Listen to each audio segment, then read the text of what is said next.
Have you ever seen a farm that produces unholy chimeras with biology from animals of several different species? What about an otherworldly faceless loan shark that collects debt in the form of human flesh? A carrot with a human-like mouth, the ability to speak, to feel pain, and to respond to stimuli? Or an apocalyptic horde of demons that left all that behind for a quiet family life in the suburbs? While this might sound like the religious beliefs of your local meth-addicted bridge-dwelling hobo, it's actually the description of several anomalies categorized by the Ministry of Latent Places, an organization dedicated to the study of anomalous lifeforms and phenomena that come from alternate dimensions that they describe as latent. This organization seeks to understand these places and phenomena, and to educate the masses about these anomalies for their own safety. In this video, we'll be examining these logs and attempting to uncover the mysteries behind them. Without further ado, let's journey into the nightmarish alternate dimensions that are the Ministry of Latent Places. Entry 1. Chimeral Farm. A localized distortion in the latent membrane has been recorded at a farm in Missoula, Montana, the result of which appears to be a cross-contamination of genetic code amongst the various animals on the premises. Ministry researchers have confirmed the presence of several chimeral entities in the wake of the anomalous event. Animals involved in the genetic shuffle include horses, cows, pigs, goats, emus, and more. Deformities such as polycephaly and caudal duplication have also been reported among creatures. About 30% of the livestock survived the event, while 70% needed to be euthanized due to the severity of their abnormalities. Farm owners Cheryl and Jonathan Miller have indicated that they intend to make up for these losses by auctioning off the animals at the upcoming Western Montana Fair. Due to their one-of-a-kind nature and potentially unique flavor profile, the chimera are expected to fetch top dollar among wealthy bidders. This has been a public service announcement from the Ministry of Latent Places. Aside from the obvious ones of what the fuck is up with these goddamn animals and what do they taste like, there's a few questions that I had following this video. First of all, this is the first mention I saw of something that comes up a lot in these logs, the latent membrane. While latent isn't the most big-brained of SAT words, if we're gonna be saying it every 5 seconds, I feel like I should look up the Google definition for y'all. Latent is defined as present but not visible, apparent or activated, existing as potential. If this definition is to apply to the latent membrane, it would describe some sort of invisible barrier. This membrane separates our world and something else. A dimension that is present, but not visible or apparent until it breaches into our own.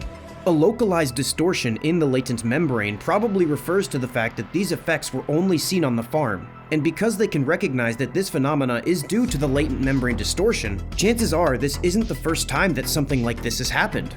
The only question is, what's on the other side of the membrane? Well, not the only question. I had a few more, like what would be the side effects of eating chimera meat? You could be chimera'd yourself, or there's a chance you could just go, tasty. I know it's a risk, but I'm curious enough that I'd want to see what it tastes like when you combine chicken and cow. I'm getting off topic. Moving on. Entry 2. Flesh Collectors. Sightings of these well-dressed, faceless entities have recently spiked near Youngstown, Ohio. Flesh collectors are believed to be agents sent to our realm from an unknown latent dimension.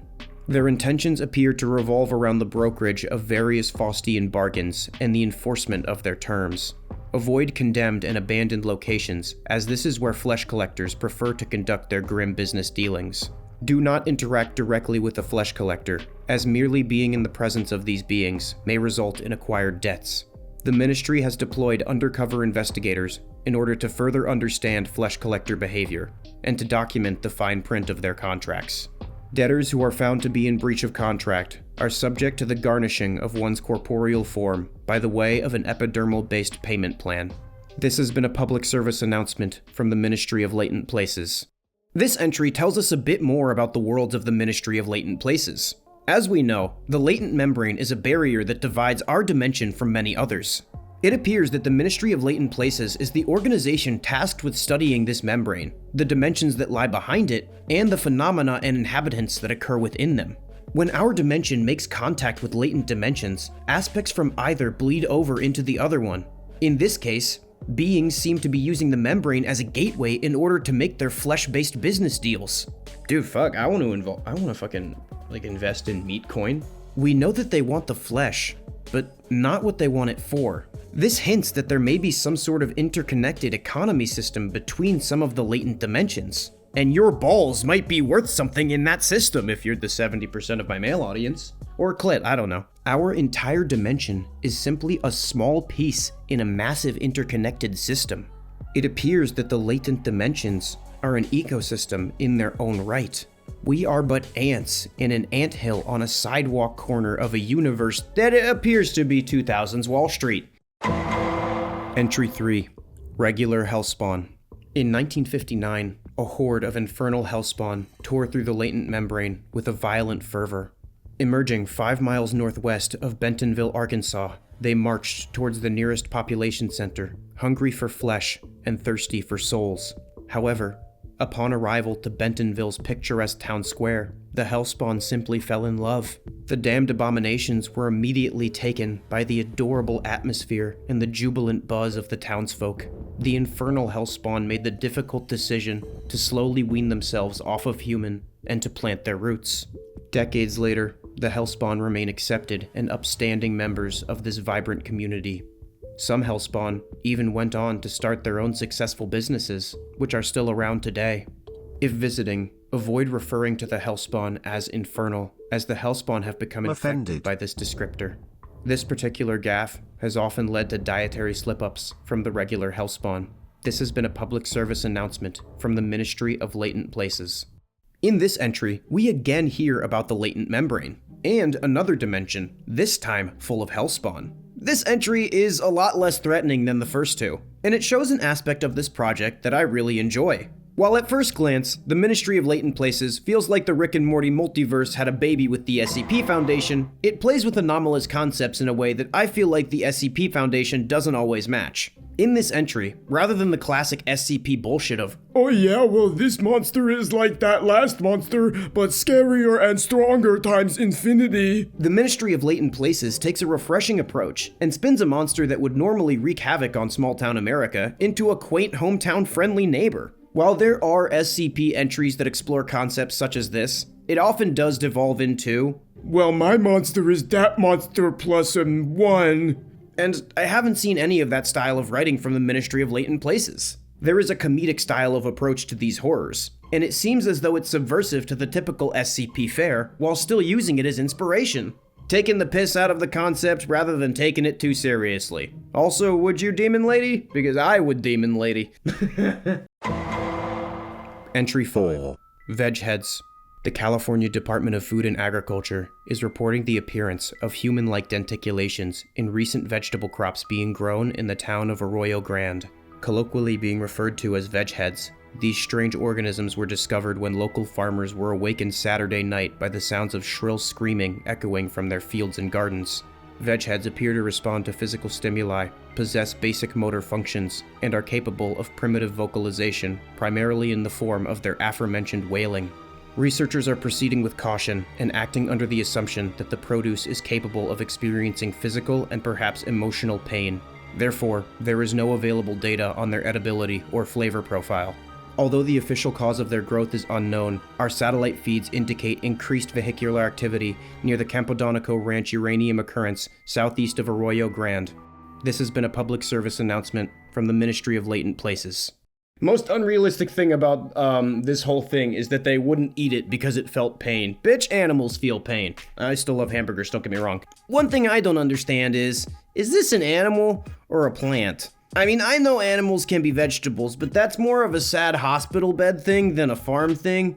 I'm getting off track. From these entries, it's clear that latent dimensions each have their own unique characteristics. And I believe that what we are witnessing in these cases are versions of the Mandela effect.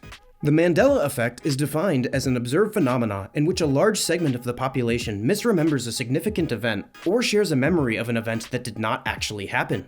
However, some people see the Mandela effect and believe it is the result of our dimension overlapping with others in which these events did actually happen. The population of each dimension bleeds over into the other, so some individuals are from the dimension in which the event happened, and remember it even though there's no record in this dimension's history.